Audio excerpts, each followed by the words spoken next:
ಸ್ನೇಹಕ್ಕೆ ಪೋಷಕರು ಏನಂದ್ರು? ಬಿಗ್ ಬಾಸ್ನ ಪ್ರತಿ ಸೀಸನ್ನಲ್ಲೂ ಒಂದೊಂದು ಲವ್ ಸ್ಟೋರಿ ನಡೆಯುತ್ತಾನೆ ಇರ್ತವೆ. ಕೆಲವು ಸಫಲ ಆಗ್ತವೆ, ಕೆಲವು ಆಗೋದಿಲ್ಲ. ಇದೀಗ ಬಿಗ್ ಬಾಸ್ ಮನೆಯಲ್ಲಿ ತ್ರಿವಿಕ್ರಮ್ ಹಾಗೂ ಭವ್ಯ ಗೌಡ ನಡುವೆ ಅಂತಹದ್ದೊಂದು ಆಪ್ತ ಬಂಧ ಇದೆ. ಮನೆ ಮಂದಿ ಹಾಗೂ ಸ್ವತಃ ಸುದೀಪ್ ಸಹ ಈ ಇಬ್ಬರ ಆಪ್ತತೆಯ ಬಗ್ಗೆ ತಮಾಷೆ ಮಾಡ್ತಿರ್ತಾರೆ, ಕಾಲೆಳಿತಿರ್ತಾರೆ. ಭವ್ಯ ಹಾಗೂ ತ್ರಿವಿಕ್ರಮ್ ಇಬ್ಬರೂ ಸಹ ಪರಸ್ಪರರ ಬಗ್ಗೆ ಅತೀವ ಕಾಳಜಿ ತೋರ್ತಾರೆ. ಪರಸ್ಪರರಿಗೆ ವಿಶೇಷ ಸ್ಥಾನವನ್ನ ನೀಡಿದ್ದಾರೆ.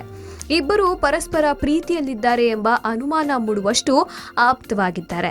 ಇದೀಗ ಬಿಗ್ ಬಾಸ್ ಮನೆಗೆ ಭವ್ಯ ಹಾಗೂ ತ್ರಿವಿಕ್ರಮ್ ಅವರ ತಾಯಿ ಬಂದಿದ್ದು, ಈ ಇಬ್ಬರ ಸಂಬಂಧದ ಬಗ್ಗೆ ಅವರ ಅಭಿಪ್ರಾಯ ಏನು?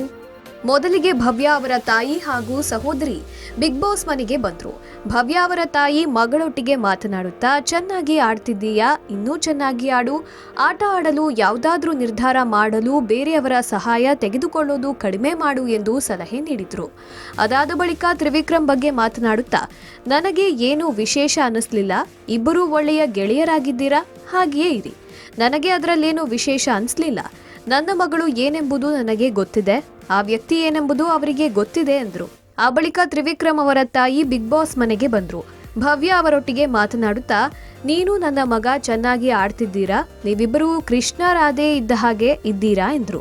ಕೃಷ್ಣ ರಾಧೆ ಅಂದ್ರೆ ಪರಸ್ಪರ ಪ್ರೀತಿ ಮಾಡುತ್ತಿದ್ದೀರಾ ಎಂದಲ್ಲ, ಅಷ್ಟು ಅನ್ಯೋನ್ಯವಾಗಿ ಪರಸ್ಪರ ಸ್ನೇಹವಾಗಿ ಇದ್ದೀರಾ ಎಂದು ಅರ್ಥ ಎಂದ್ರು. ಅದಕ್ಕೆ ಭವ್ಯ ಸಹ ಹೌದು ಎಂದ್ರು. ಆನಂತರ ತ್ರಿವಿಕ್ರಮ್ ಆಕ್ಟಿವಿಟಿ ರೂಮ್ನಿಂದ ಹೊರಗೆ ಬಂದ ಮೇಲೆ ತ್ರಿವಿಕ್ರಮ್ ತಾಯಿ ಬಳಿ ಭವ್ಯ ದೂರುಗಳನ್ನ ಹೇಳಿದ್ರು. ಸುಮ್ಮನೆ ಹೊಡಿತಾನೆ ಎಂದೆಲ್ಲ ಹೇಳಿದ್ರು. ಆನಂತರ ಇಬ್ಬರ ಬಳಿಯೂ ನೀವಿಬ್ರು ಹೀಗೆ ಒಳ್ಳೆಯ ಗೆಳೆತನದಿಂದ ಆಟ ಆಡಿ ಎಂದು ಸಲಹೆ ಕೊಟ್ರು. ತ್ರಿವಿಕ್ರಮ್ ಅನ್ನ ಉದ್ದೇಶಿಸಿ, ಯಾರಿಗಾದ್ರೂ ನೀನು ಆಟ ಬಿಟ್ಕೊಡಲು ಹೋಗ್ಬೇಡ, ಇದು ಕ್ರಿಕೆಟ್ ಅಲ್ಲ, ಇದು ಒಬ್ಬನೇ ಆಡಬೇಕಾದ ಆಟ ಎಂದು ಸಲಹೆ ನೀಡಿದ್ರು. Digital desk, public music.